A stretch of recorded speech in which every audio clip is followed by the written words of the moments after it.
भारत का संविधान, the constitution of India.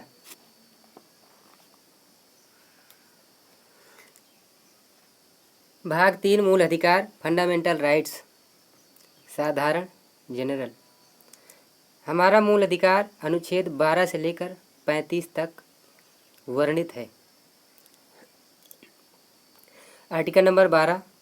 इस भाग में जब तक इस संदर्भ में अन्यथा अपेक्षित ना हो, राज्य के अंतर्गत भारत की सरकार और संसद तथा राज्यों में से प्रत्येक राज्य की सरकार और विधानमंडल तथा राज्य क्षेत्र के भीतर या भारत सरकार के नियंत्रण के अधीन सभी स्थानीय और अन्य प्राधिकारी हैं। अनुच्छेद 13। मूल अधिकारों से असंगत या उनका अल्पीकरण करने वाली विधियां इस संविधान के प्रारंभ से ठीक पहले भारत के राज्य क्षेत्र में प्रवृत्त सभी विधियां उस मात्रा तक शून्य होंगी जिस तक वे इस भाग के उपबंधों से असंगत हैं। 2। राज्य ऐसी कोई विधि नहीं बनाएगा जो इस भाग द्वारा प्रदत्त अधिकारों को छीनती है या न्यून करती है और इस खंड के उल्लंघन में बनाई गई प्रत्येक विधि उल्लंघन की मात्रा तक शून्य होगी। 3।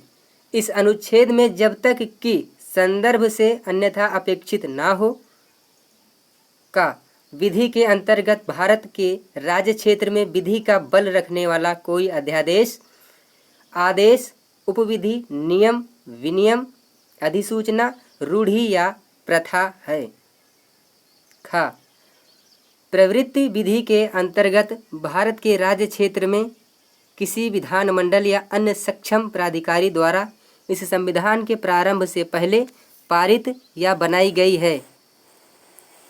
गई विधि है जो पहले ही निरसित नहीं कर दी गई है, चाहे ऐसी कोई विधि या उसका कोई भाग उस समय पूर्णतया या विशिष्ट क्षेत्रों में प्रवर्तन में नहीं है। 4। इस अनुच्छेद की कोई बात अनुच्छेद 368 के अधीन किए गए इस संविधान के किसी संशोधन को लागू नहीं होगी। आर्टिकल नंबर 13 में यह बताया गया है कि किसी भी प्रकार की रूढ़िवादी परंपरा या रूढ़िवादी परंपराओं को यहाँ पर खारिज किया जाता है। राज्य कोई ऐसा नियम नहीं बनाएगा, ऐसा कोई कानून नहीं बनाएगा जो नागरिकों के अधिकारों को कम करें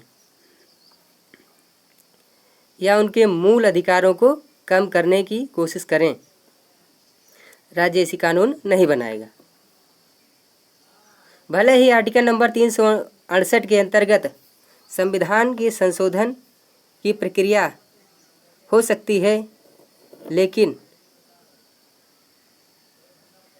आर्टिकल नंबर 13 पर इसका कोई भी प्रभाव नहीं पड़ेगा।